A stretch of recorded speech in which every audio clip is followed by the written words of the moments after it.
最近呢，老共啊到底有没有军演？这个居然也能变成一个这个争辩的一个题目啊。那大陆以前军演，他从来没有隐瞒的哦，预告我要军演，我就军演在什么地方啊？这次没有。那我们的国安人员呢？国安人士说，哇，有哦，而且是为了报复赖清德出访啊，到美国访问啊。然后呢，什么利剑3C、利剑 C 啊等等啊，讲的活龙活现啊，说老公这有90艘这个什么共建，这个共建啊，其实没有了，还有海警船，其实还是其中差不多30艘是海警船，反正就讲得很夸大，哦，讲的哇赖清德这次出访多重要，然后老共多么介意，然后呢，老共要包围这个台湾，同时呢，也对菲律宾啊、对日本啊等等呢，都构成很严重的威胁。那 AIT 说，因为之前老美那边就说跟赖清德过境是无关的。AIT 也说，这夏威夷过个境，老共这次演习不是为这个，哦，不是为这个。那说那共军为什么扩大部署呢？哦，那现在说已经危机解除了，哦，之前不是说要搞什么70天啊，准备就要70天啊，等等。国防部通令解除各级应变中心，它原来各级还有应变中心，防止老共哦，这到时候把演习当成战争哦。大陆国防部看了呢，觉得好笑。他说：“兵无常势，水无常形。解放军如果真的要打毒促统，不需要演习预告，也不需要预告给你们。哦，那换句话说呢，这个有就有，没有就没有，是就是，不是就不是。我们要干什么就干什么。哦，那另外呢，郝龙斌啊，在今天他主持的这个广播节目也说，国安高层制造中共军演假新闻，主要是为了大内宣。哦。”那而且国安人士跟国防部呢还不见得同调哈。那另外呢，这个我们的海巡舰说1对1，因为有9个大陆的海警船，我们就1对1看着他们，所以最后他们全部撤离啊。他总要回去嘛，他总不一直在这个地方嘛啊。我们看一下，大陆海警船现踪花莲东部外海八里舰上，海巡人员拿着望远镜紧盯吉安舰，比他更靠近。在三貂角东南40海里，更是近距离平行，让大陆海警船有压力，不敢再向内逼近。而国防部也发布影片，在太平洋上面由承德舰监控中共湘潭舰，至于瑞渊无人机则是监控中共襄阳舰。面对敌情，国军借机实战演练，下达任务的各级应变中心也在成立。4天之后，12号晚间由参谋总长梅家树宣布解除。而对于这次行动，大陆国防部也首度回应，表示兵无常势，水无常形，是否举行演习、何时举行，都由我们自主决定。解放军在打毒促统方面不会缺席。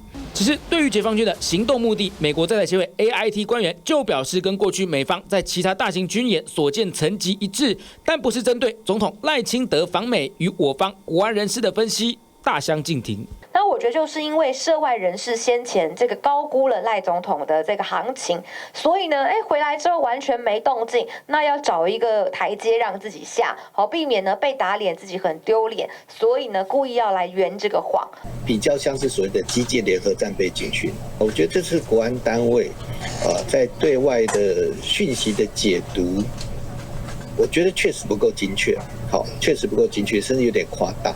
如果依照中共的做法，他在军事动作的同时，他的立场会非常的清楚。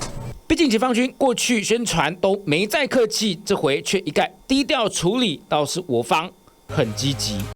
以前呢，如果蓝营说老共有威胁民进党就说你看这个吓老共哦，来吓台湾人，威胁胁迫台湾人。那为什么国安人士要夸大成这样子，而且透过路透社啦，透过外媒啦去搞这个外宣？那你晓得赖总统这次出访啊，去的路上还有过程，还有回来无声无臭，就根本就没人理他，都不成一个新闻哦。所以我觉得回答你的问题，就是说我们要把它做大，就是说我们的总统出国还是有人在意的哦，老共还是非常 care 的，所以才有这些事情。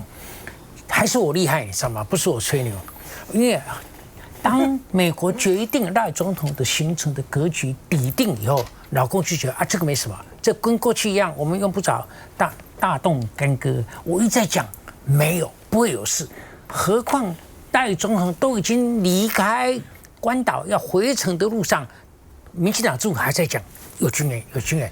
我说他有军演老早演完了，这次都回来了，他在演这个等于马后炮。还说还有另外一说等到回来以后要再搞军演。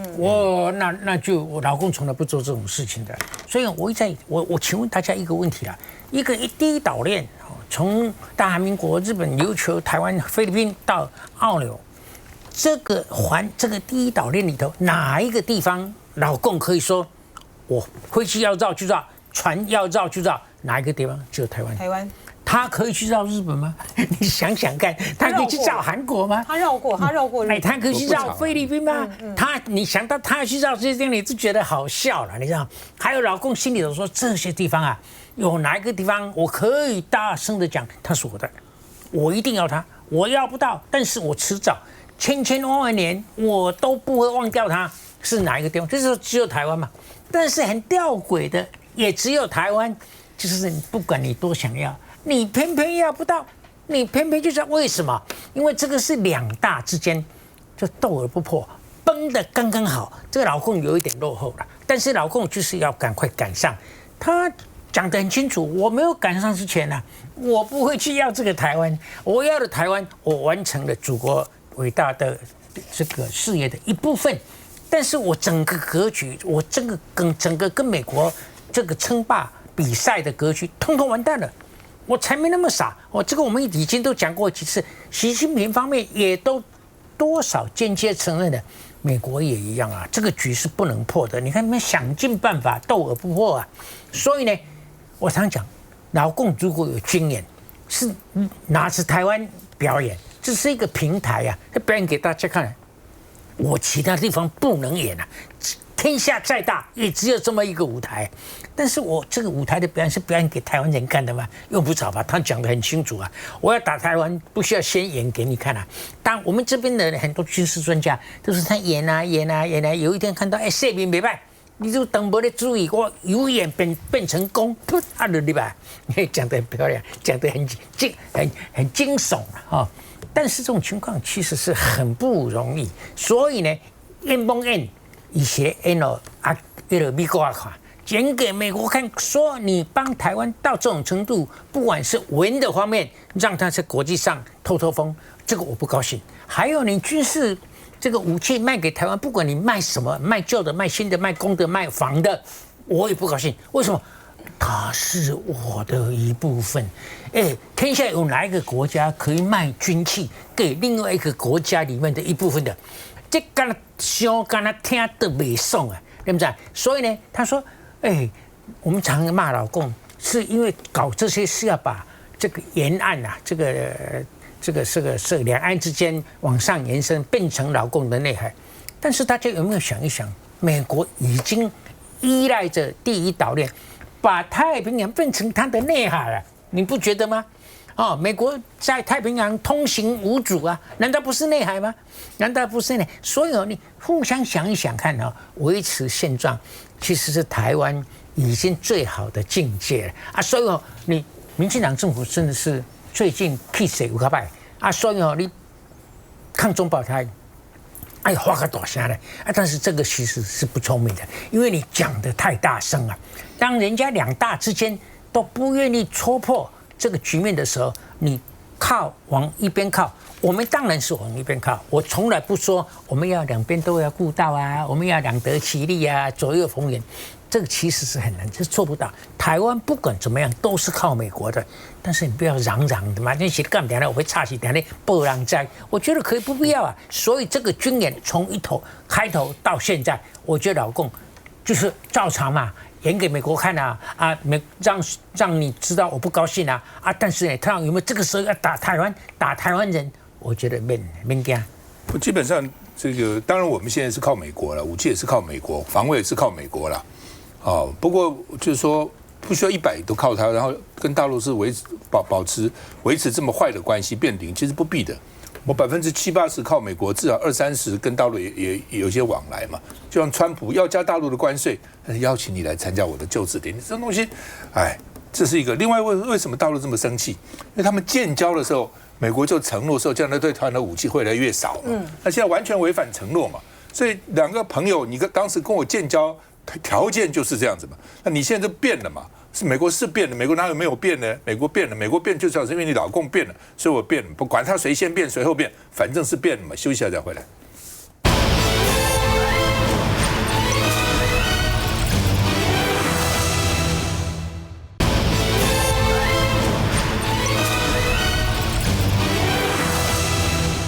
好，那么终于啊，这个谜底揭晓哈。平海赛台北、上海的双城论坛呢，黑名单终于出来了，原来还是不肯讲嘛。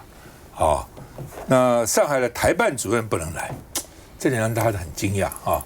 这个台办理论上讲也是这个两岸，就是说上海跟台北之间蛮重要的一个人嘛，啊，他不可以来，哦，那而且呢，9家大陆媒体全部封杀，都不可以来。媒体不准你们来报道，哦，那好像大陆还有几家原来在台湾的，现在还有没有我不知道，对，还有原来有一些了哈。那换句话说，不准你来，就换句话说，告诉你，我这权力很大，我爱给你来就给你来，我不爱给你来就不给你来。虽然呢，这个你也可以都不给他们来，但是很难看嘛。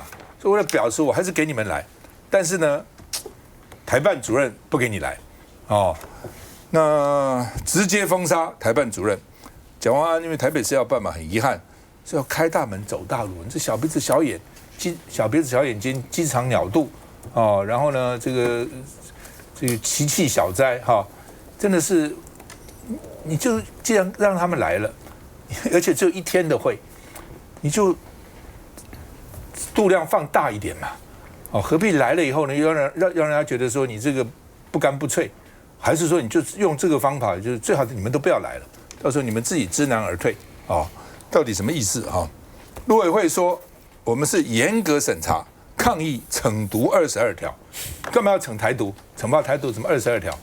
哦，所以呢，我们就封杀你一个台办主任最有代表性的哦，看看你要来还是不来啊？那政大外交系的教授黄奎博说，这可能是15年来首例啊，大陆方面人们被卡，而且算是一个蛮重要的一个人啊。我们看一下。今年6月，跟着上海先遣团来大陆艺人胡歌旁边穿着粉色西装外套的，就是时任上海台办主任钟小敏，同框抵台。虽然行程不同，还是被视为两岸关系和缓的指标。但双城论坛下周就要正式登场，11人遭到陆委会直接封杀，其中就包含今年9月份才到任的上海市台办主任金梅，还有副主任，以及9位陆媒记者遭陆委会直接审核不通过，也没通知是否补件等理由。我们也很希望用同等待客之道，让他们全团进到台北，顺利进行市政的交流。今天这样的结果，我们很遗憾。我们要对台湾的民主韧性有信心，开大门走大陆。蒋万安大叹遗憾，是否也怕这样一来影响两岸交流？部分访团人员被挡下，议员秦慧珠还爆料，这次上海团分3批来台，首批13号就到，但签证几乎前1晚才拿到。陆委会是在做行政刁难、技术杯葛。双城论坛都还没正式登场，中央和北市府再度隔空杠上。到底怎么回事？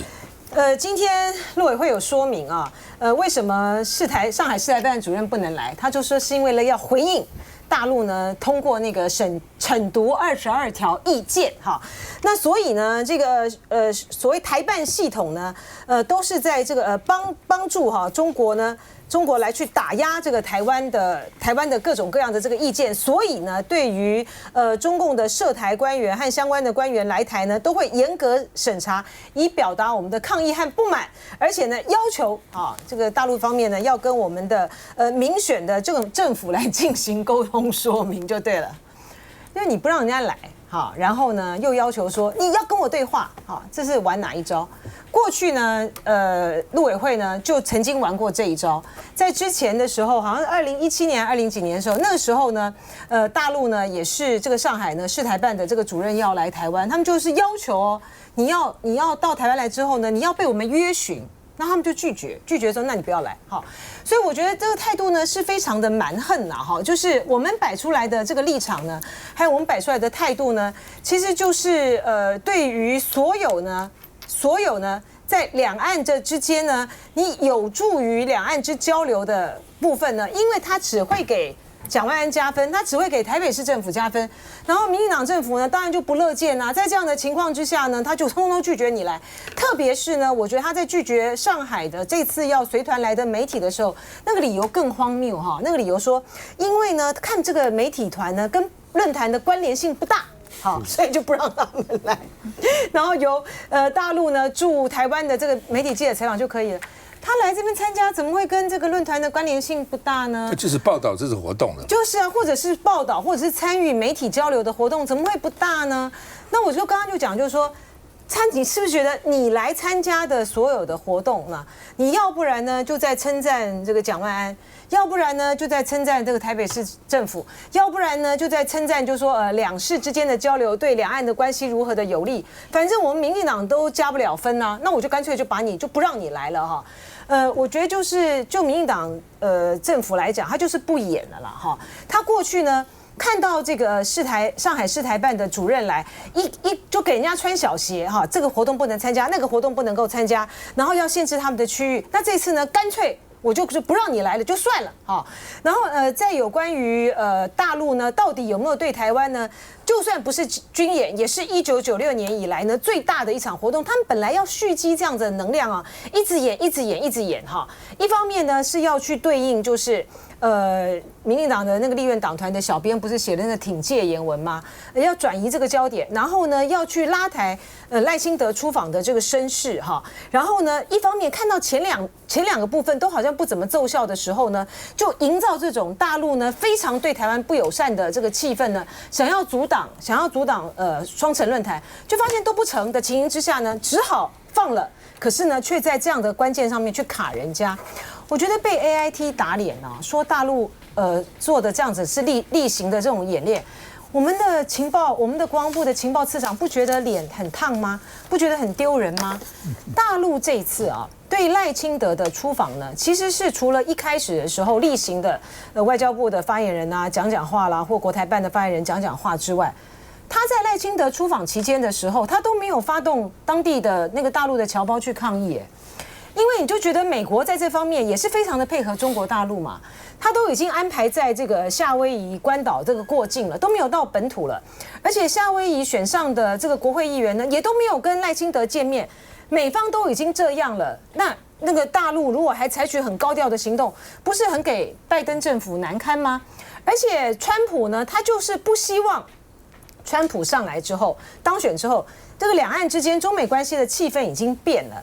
他就不要你台湾在那边叫半天，好像是说我上来之后呢，我稳定不住中美之间的局面。川普要让大家看到的就是我可以稳定中美的局面啊。所以说你这时候一直在那边叫嚷说，这个中国呢要在这边大规模的采取这种军事行动，是要趁着这个我川普上来之前的空窗期给我难堪，给这个台湾挑衅，你到底是要给谁难堪啊？那嘉宇哈，这个你也当过台北市议员，为什么他这个台办主任不肯来，9家媒体都不能来？其实双城论坛就是我在当议员的时候，郝龙斌市长开始的。那当时其实定位就是城市外交，比较希望跟政治没有关系。但是这一次这个台办主任，主要是因为他过去曾经多次担任这个统战部的部长，那这也是被陆委会点名认为说这个政治意涵可能比较浓。那他来台湾之后到底会做什么事情，当然我们也不清楚啦。只是陆委会他在审查的过程中，他有一定的考量，认为说这个可能跟所谓的城市交流的这个味道比较偏离，再加上最近大家也讲说，蒋万安过去他在担任台北市长之前，他曾经说双城论坛举办的前提就是这个共机停止老台，而不在老台等等。可是最近大家也都看到，确实刚刚提到就是说，这个共机的不管是演习啊，或是军舰绕台，跟以往过去的状态比较不一样，就是这次老共是特别的低调，所以我觉得这个真的是要观察说，这一次的低调到底是为了什么原因？是以后后都要变成一个所谓无声利剑演习，然后过去都会宣布，现在已经把它变成一个常态化，甚至是不需要大张旗鼓，但是用一个灰色地带的状况之下，让大家去松懈。这个我觉得特别必须要去注意的地方，就在于说，刚刚讲的90艘的军舰里面有2/3是军舰，然后其他虽然不是，但是规模确实也比以往来的大。那以这样子的状况来看的话，确实共机跟这个军舰在最近12月是比往常来的多。那再加上说马英九才刚带这个陆生来台，照理说这样子的一个氛围下，共机还不断的老台军舰绕台，那当然会对两岸的氛围在这个时候产生影响。那蒋万安现在来办这个双城论坛，它能够带来怎么样？对于台北市政，或者是对于大家所期待说两岸有一个良性比较理性或者是比较善意的互动，会有一个好的正面的影响吗？这个我觉得对蒋万安自己来讲，他也必须要去考量。其实这个问题还是回到两岸到底是要交流，或者是不要交流搞对抗，问题还是在这儿啊。双城论坛啊，其实是城市对城市，其实政治，你说任何事情完全没有政治也不可能，但是政治所含的含量是相对是比较小的。我们对大陆稍微了解的人知道，大陆的各个所谓的部级里面，台办对台湾相对的是用柔性的，是友善的啊。那相对于这个大陆这台办在它的国务院里面声音量其实是很小的啊。那我们知道大陆比较强硬的是它的国防部、它的外交部，那相对多么强硬。那这个问题又讲回来了。我们的陆委会成立的目的是干嘛？是要交流嘛。如果陆委会今天不要搞交流，搞对抗，那是不是以后台湾的交往跟大陆在国际舞台上就直接台湾的外交部对大陆外交部？如果是这样子，你认为海峡两岸的关系会变得更温和呢，还是更对立？问题就在这儿。休息一下再回来。